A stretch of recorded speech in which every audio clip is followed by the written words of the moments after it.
আসসালামু আলাইকুম প্রিয় দর্শক, আশা করি আপনারা সবাই ভালো আছেন। অনেক দিন ধরেই একটা ডিউ আছে আপনাদের কাছে যে বলেছিলাম যে স্পিরিলুনা নিয়ে একটা কমপ্লিট ভিডিও বানাবো। তো আসলে বিভিন্ন কারণে এটা ডিলে হয়েছে, ক্ষমা করবেন। তো আজকে হেলথ বেনিফিট অফ স্পিরিলুনা নিয়ে কথা বলবো।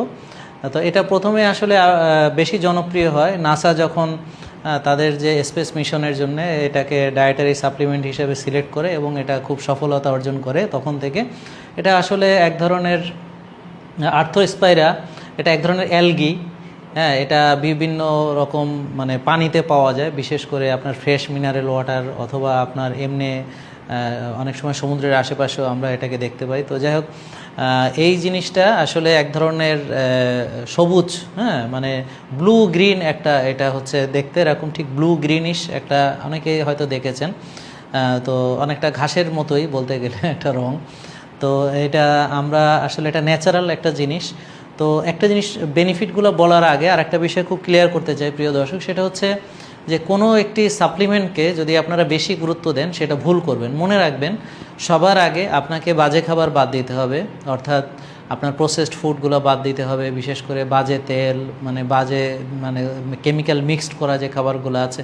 আমাদেরকে ন্যাচারাল খাবারগুলো খেতে হবে, পরিমিত খেতে হবে, রোজা রাখতে হবে, ব্যায়াম করতে হবে, ভালো ঘুমাতে হবে, মানসিক প্রশান্তির চর্চা করতে হবে, সূর্যের আলোতে যেতে হবে, নেচারের কাছে যেতে হবে। সবগুলো যখন মানবেন তারপর গিয়ে হয়তো এটা একটা এক্সট্রা বেনিফিট হয়তো আপনি সেখানে পাবেন। বাট এখানে যে বেনিফিটগুলোর কথা বলা হচ্ছে এটা কোনোটাই সম্পূর্ণ হবে না হেলথি লাইফস্টাইল ছাড়া। তো আমরা জানি যে এটা প্রিবায়োটিক্স প্রোবায়োটিক্স নিয়ে আমরা অনেক কথা বলেছি, যে ল্যাক্টোব্যাসিলাস, হ্যাঁ, এটা আমাদের শরীরের জন্য খুবই প্রয়োজনীয় একটা প্রিবায়োটিক্স।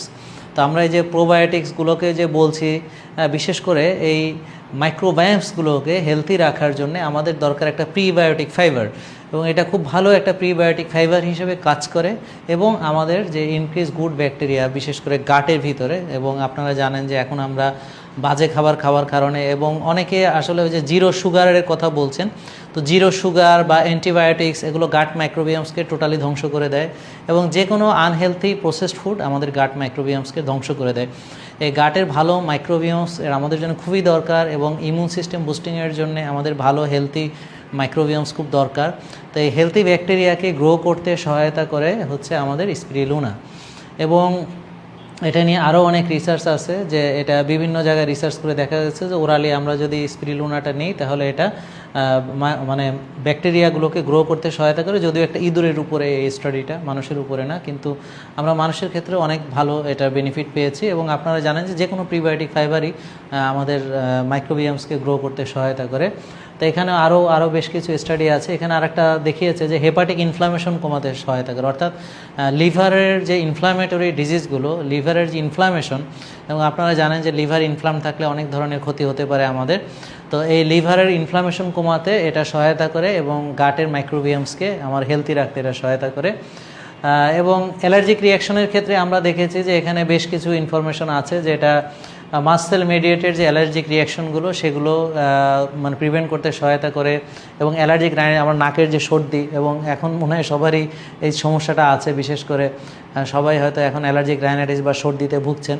তো তাদের ক্ষেত্রে এটা হেল্প করবে। আগেই বলছি যে প্রিয় দর্শক, মনে রাখবেন যে হেলথি লাইফস্টাইলের সঙ্গে ইনকর্পোরেট করলেই আপনি এই বেনিফিটগুলো হয়তো আশা করতে পারেন।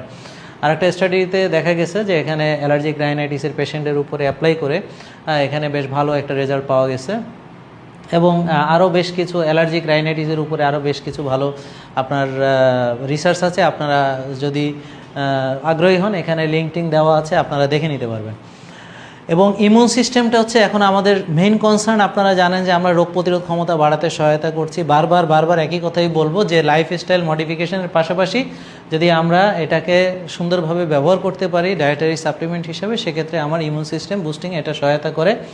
এবং আমাদের এটা ইননেট ইমিউন সিস্টেমের উপরে এটার ফাংশন আছে, বিশেষ করে আমাদের যেটা ফার্স্ট লাইন অফ ডিফেন্স, এটা বাড়াতে সহায়তা করে। এবং আমি আর ডিটেলসে যাচ্ছি না। হ্যাঁ, এখানে আরও বেশ কিছু এই যে অ্যান্টিবডি রেসপন্সের উপরে এটার ইফেক্ট আছে, অর্থাৎ এটা ইমিউন সিস্টেম বুস্টিংয়ে সহায়তা করছে। এবং আমাদের যাদের অ্যানিমিয়াতে আমরা ভুগছি, অনেকেরই হয়তো রক্ত স্বল্পতা দেখা যাচ্ছে, তো দেখা যাচ্ছে যে এখানে অ্যানিমিয়ার উপরে এটা রিসার্চ করে দেখা গেছে যে এটা অ্যানিমিয়া এবং ইমিউন ফাংশন দুটোর উপরে, বিশেষ করে সিনিয়র সিটিজেন যারা, তাদের উপরে স্টাডি করে দেখা গেছে এটা ভালো একটা রেজাল্ট পাওয়া গেছে।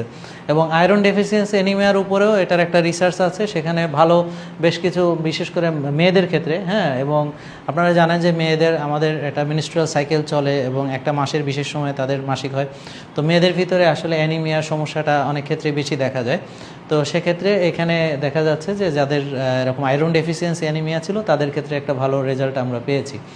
এবং আপনারা জানেন যে যারা আমরা টাইপ 2 ডায়াবেটিস নিয়ে ডিল করি, তো ইনসুলিন রেজিস্ট্যান্স সম্পর্কে অলরেডি আপনারা বুঝেছেন, জেনেছেন।